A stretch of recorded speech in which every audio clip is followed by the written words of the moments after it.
www.potonapoto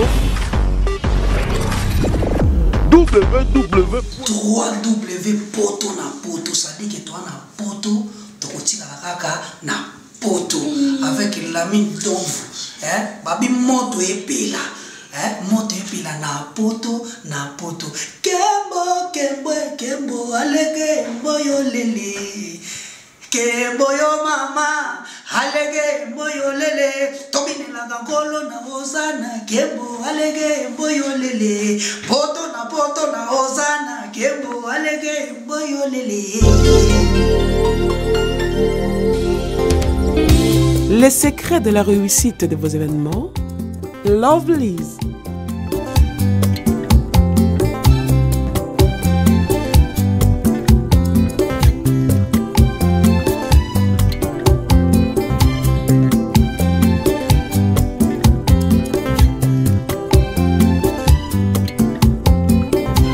It's simple.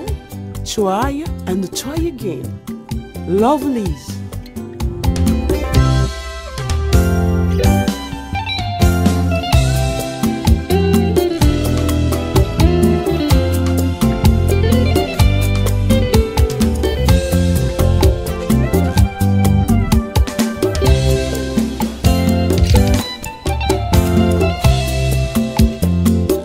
Lovelyz événementiel, c'est l'excellence à votre service.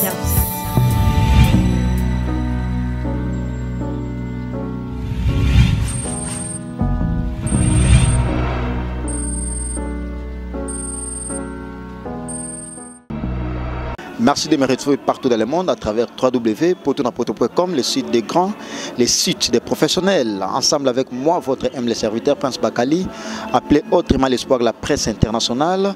Ce soir, je reçois pour vous Peter Mbemba, Kodiankota.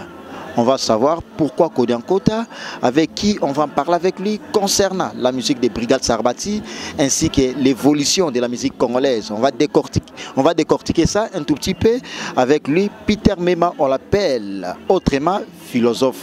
Pourquoi philosophe? On va savoir ça tout au long de cette émission. Alors sans plus tarder, avant de donner la parole à mon invité, je remercie mon boss, Lamine Dovo Mosako, le big boss, le patron de ce site, ainsi qu'à sa femme, Flossie la belle des belles, la première dame de Paris, Akinsel première dame.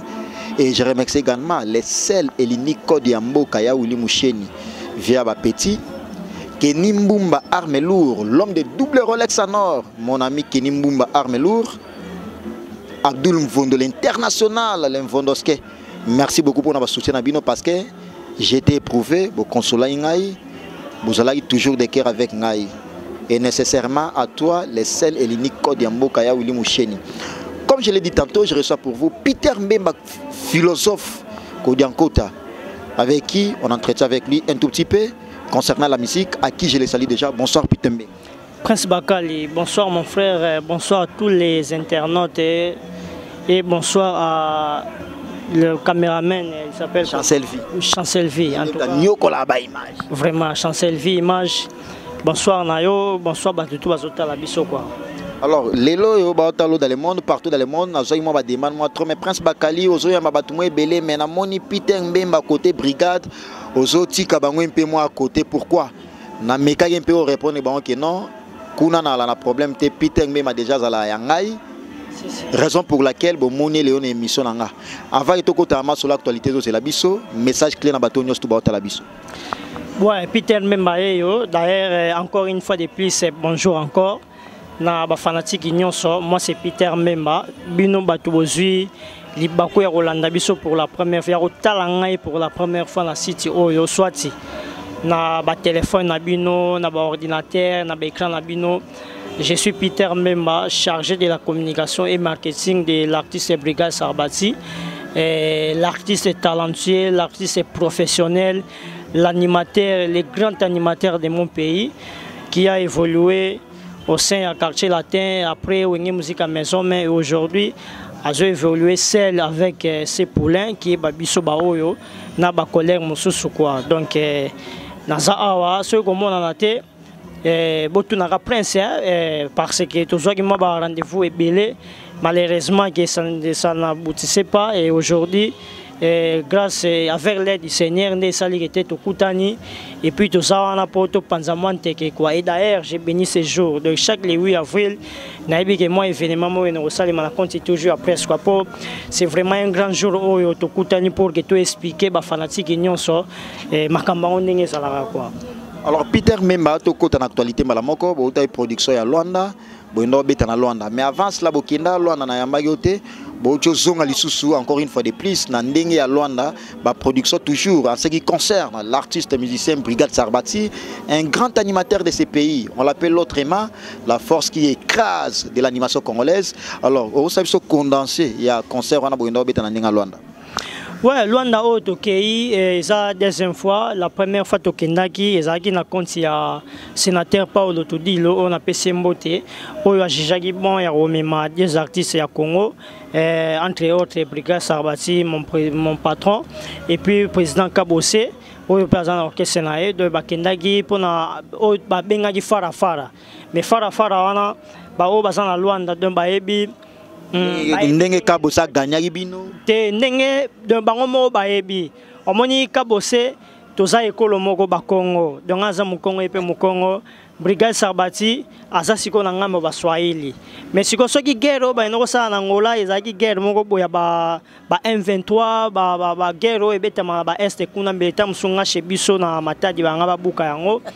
Pourquoi? Parce que comment vraiment que un Mouswahili a gagné ndekona au Congo mais yo siko soutenir Mouswahili wana bon heureusement siko que guerre ngwe sukara maroyemba ça en bref guerre musicale yango n'a rien à voir na buka ba parler danger de lekaki bongo to betaki ezaki bongo année passée na 2016 orchestre kendaki dommage que nga zaki non partant na tikala na kini pona ba réseau ya musala babetaki basaki un mois orchestre zongi nde ba finish boyo beba na sona producteur wana Paulo Tudi non ko beba na côté Paulo Tudi wana azab na mutuna biso déjà ba beba na même pas mais tambola yo Brigade Sarbati na producteur na et a dit show ezo simba lisusu te après ba production voilà heureusement que lobby ba rimer ça vraiment information te donc lobama eka bongo rimer ça information te donc c'est quelque chose on peut ramasser dans la rue comme ça et puis mutu interpréter na quoi de les gars normal ces jours ici là qui ba rozonga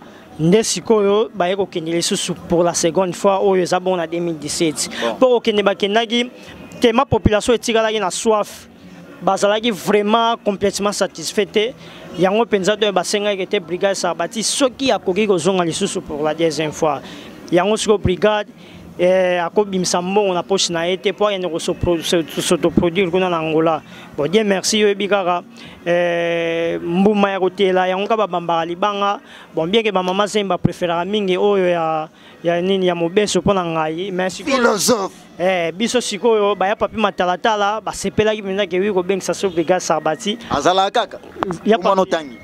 Oh, Yaza pour ne pas faire blasphème, Yaza il est et il restera. Donc Yaza kaka, après te barobi me belé mais il y a pas matalata la dégâts. Violence en Yaza va lina ba ya Willy Mouchen. Dégâts ba ya Willy Mouchen code mondial. Donc dégâts. Ndeto kenaki pour la seconde fois au beta Atlantico, ndeto beta ki yango. Naibiso Brigade n'est pas le premier animateur, soit le premier musicien au Angola.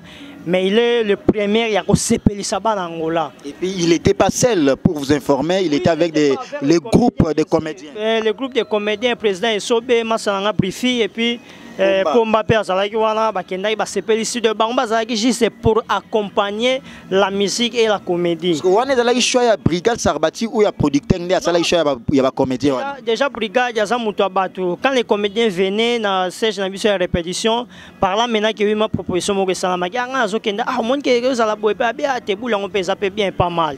Ya moni Pomba sikoyo dans entremise ka ya Brigade Sarbati akeki comme on a plutôt Angola wana de et sali bien bazalaki wana ba agrémenté soirée Brigade la Betty Show ba comédien pe ba sepeli ici ba to po show Brigade la tiki na Angola kuna na ebisio eko permettre pe na bebali chombe wa botami no hôpital ezangi couvez zompane de hôpital ezangi couvez show wana eko permettre bebali chombe botami na hôpital ani ezangi couvez de hôpital ezangi couvez show Brigade la tiki eko permettre pe et servir na bébé ali chombe botami no hôpital ezangi couvez pe ako donc des gars nde orchestre zongaki Kozonga bazongi, malheureusement bazongi, sans la présence du patron, le président, qu'il n'était pas venu avec eux. Yende Siko qu'il faut à partir d'Angola, à Kembalamoko en Allemagne.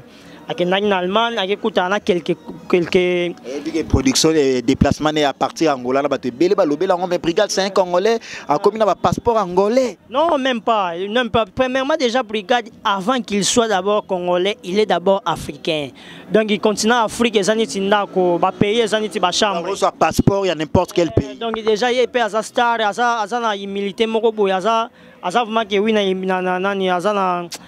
les mots m'échappent. Donc, les mots m'échappent. Donc, c'est crédible. Donc, à cause d'un visa partout, à voyager. Avec passeport, il y a pays. À voyager. Donc, il y a un Angola, il y a un passeport angolais. Des gars. Donc, à partir d'Angola, à Zuvol, à Allemagne, à Koutaïna, Batounae, à Solo, à Kiti, Belgique, Paris, Nasta, Finaïnion, Sondé, à conclure le 30 juin à Orchestre qui est bon au Maroc. Donc, en Arabe, le 30 juin, toujours pour l'Union Sopo.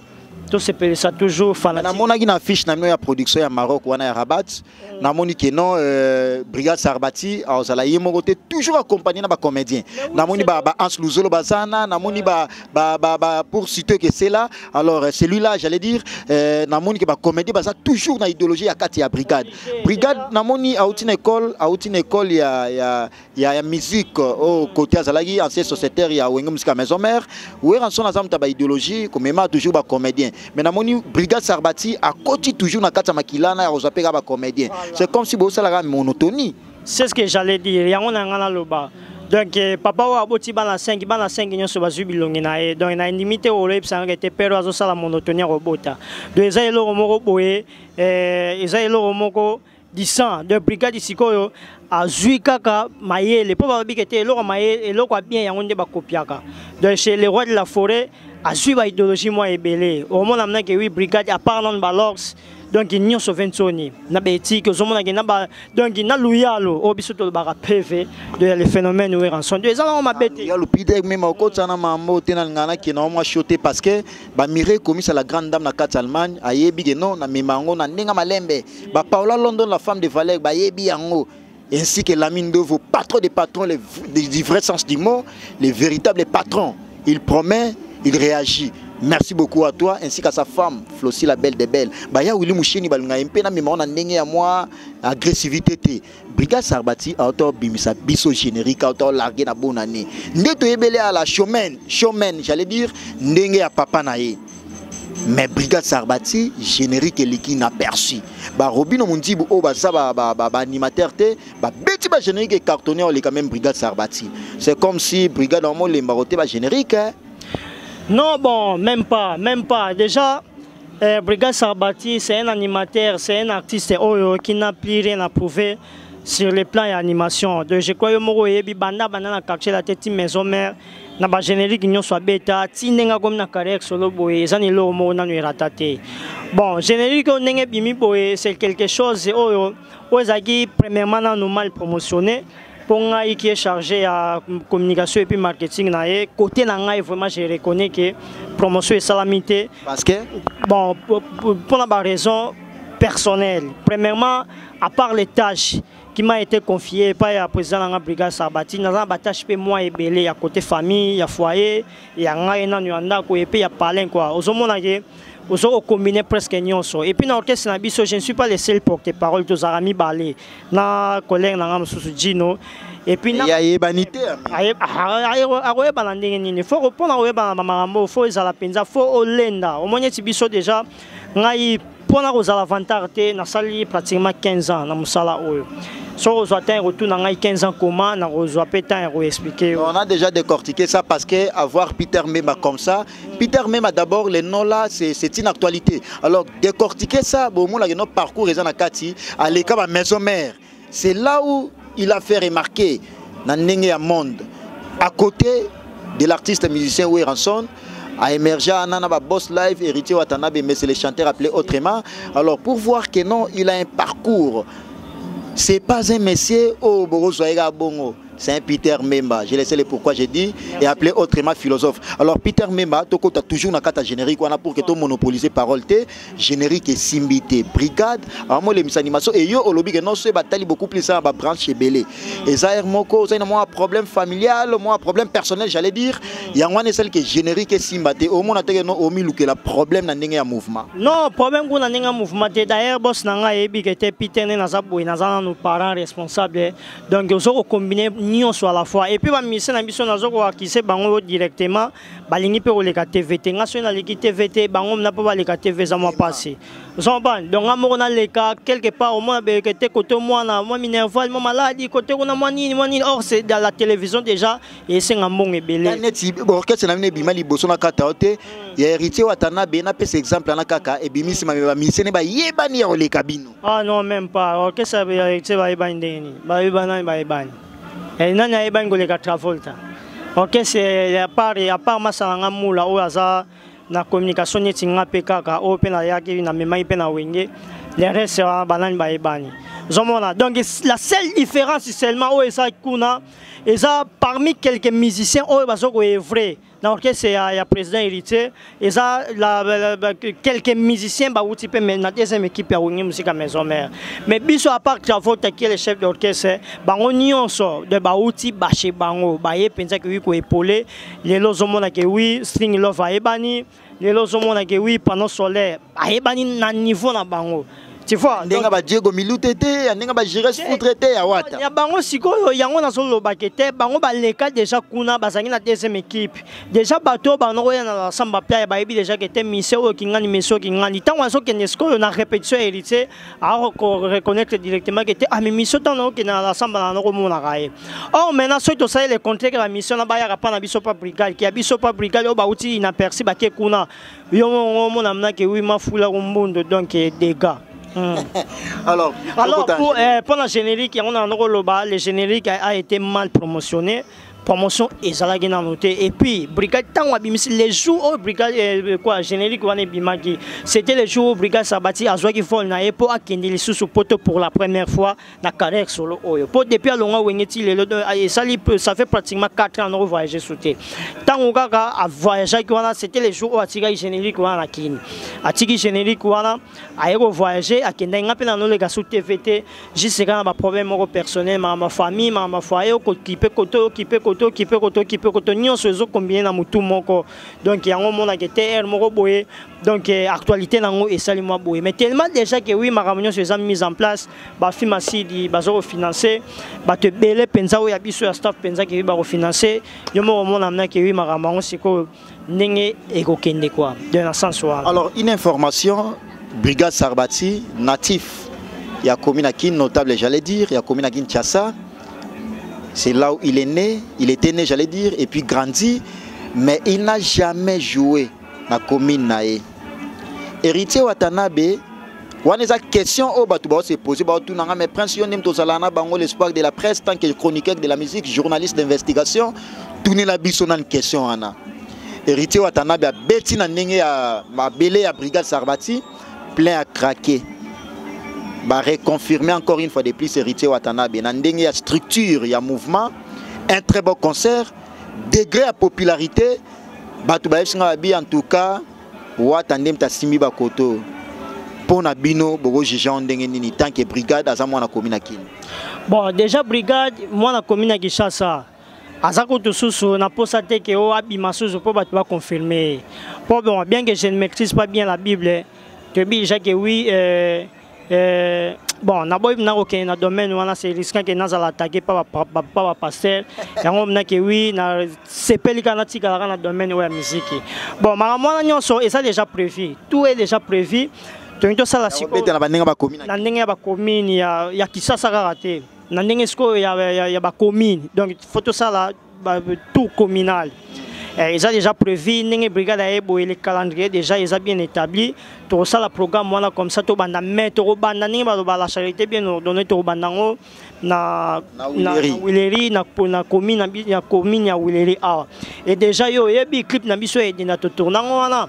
Est-ce que beaucoup kabola na wata tonsa wileki ba mitu kezo les galisuté est-ce que beaucoup ka wile ngana ebisio ezana orchestre moko te awa soki ba faire ba télé ezana orchestre moko te ko faire face na orchestre brigade sur tous les plans maramba show ne beaucoup kité boka ba concert de wata na ba changi to kezo beta bon générique nini ya côté ono tangi oyo yokani cleaning oyo tangi kuna yo yokani yebisanga banzimo kuna oyo yokani ozomona mais biso ce que soki na no zongisa yo omona les enfants d'abord au brigade sabati ameka qui seulement ceux animateurs je crois yo moko yebi na ke oui impact tu ça na niveau na ngo ba animateur en ko bazala soute ba longa na bango mais ezalaka nengo même brigade pas azalaka soute azala kutu soute banda ti lelo asali aye moko donc c'est toujours comme ça de même Satan mutabli bo so ba na ko benda na sala pe aye mouvement so to c'est la mutum super bi mana orchestre Satan comme ça to ba est-ce que comme on a trois signes donc les biens les mal na lelo musuti lelo bi maraté donc ezalwa ya nature c'est-à-dire tango ba mission wana ba animateur wana bazaka soute eza na ngaka ningwa ba tu ba continuer ka toujours kolonga seul mutu kolonga te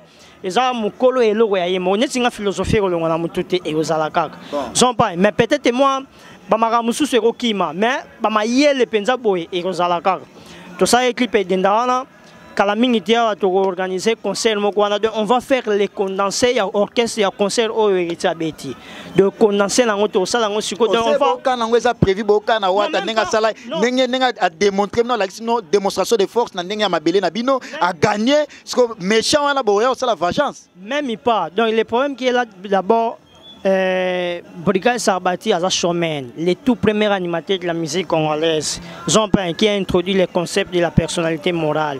Pour exemple, Bakri Moussou Sabouaka, où ils ont repéré sa silence dans Motoko. Lumumba, non, c'est Lumumba, Longa, Omane, chef, Brigade Nicolas, dans la contre-maître. Lumumba, non, c'est animateur, les enfants d'abord. Kochako to Lumumba, voilà petit Nabiso.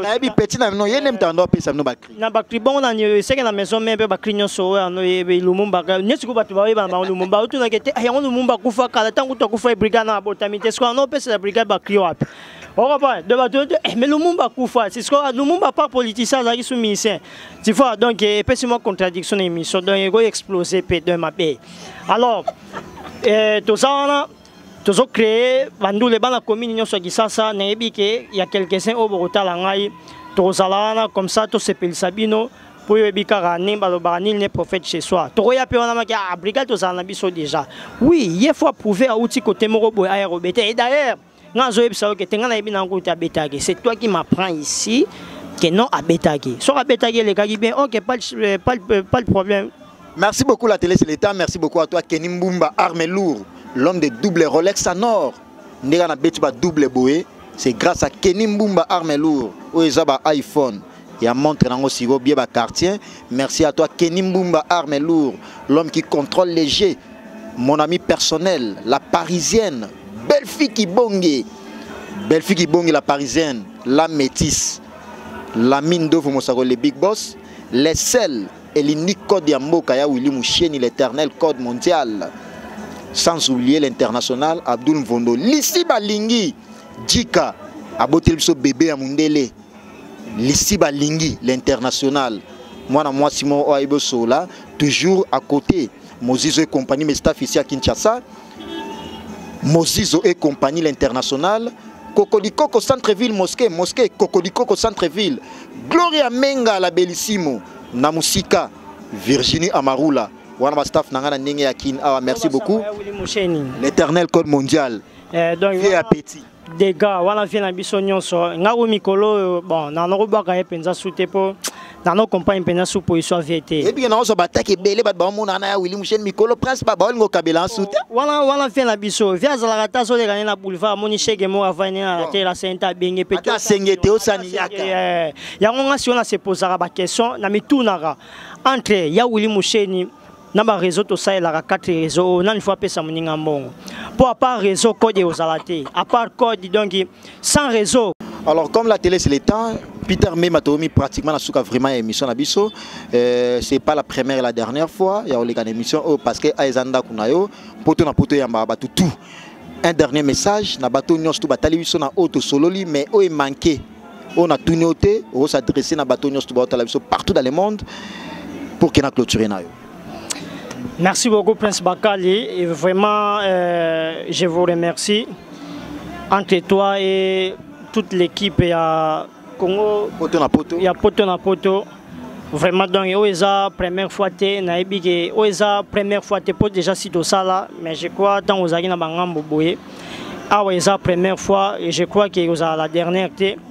Donc, il y a sous la prochaine émission pour nous expliquer moi pour l'émission Lelo, seulement pour retenir que Brigade Sarbati Azali, orchestre est au grand complet. Toujours répété dans Avenue Pozo numéro 23. Bao bazana poto songi boye na Kisasa na commune na Kalamu quartier Matungé. Tous en chaque mardi et puis chaque jeudi. À part ça, générique na biso bokoko nouvelle formule ils bon na terrain. La musique ne peut être pas le succès que nous espérions. Puisque nous y sommes invités, c'est pourquoi Brigade Sarbati vous invite. Il y a Robin générique wana oyo siko to bandi promotion nango quoi. Donc à part ça, bana tout ya Maroc bosse la biso le 30 juin Brigade Sarbati to zala bon wana poto sepel sabino quoi. Vraiment donc Peter même tozali na formule toujours à développer l'élargie. L'exercice qui consistait à développer un thème dans la philosophie.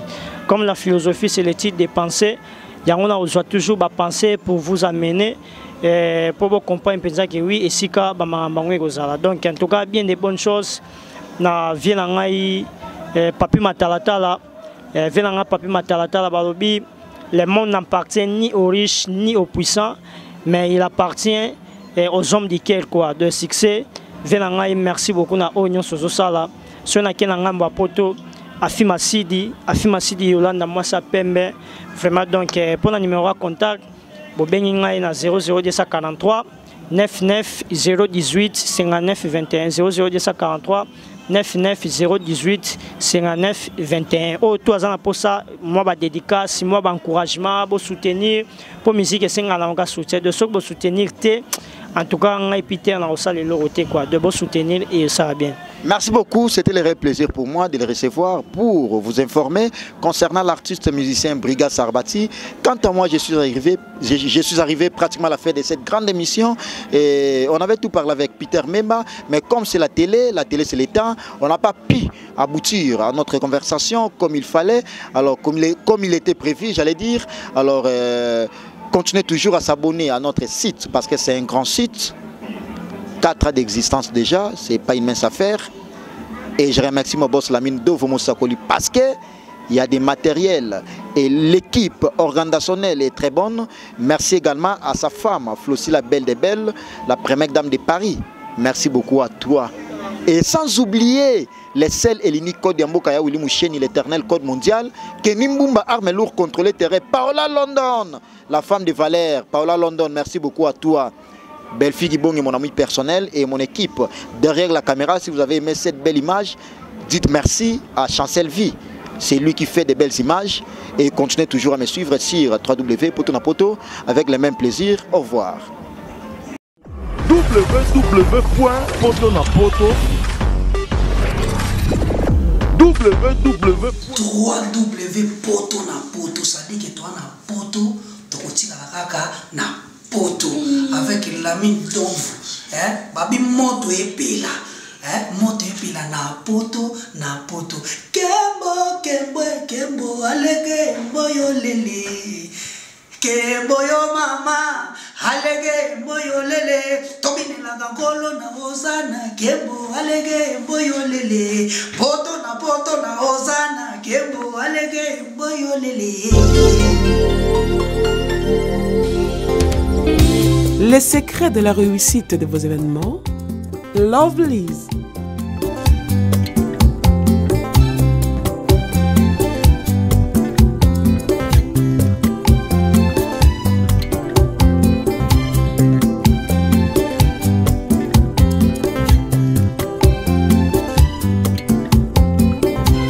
It's simple. Try and try again. Lovelyz.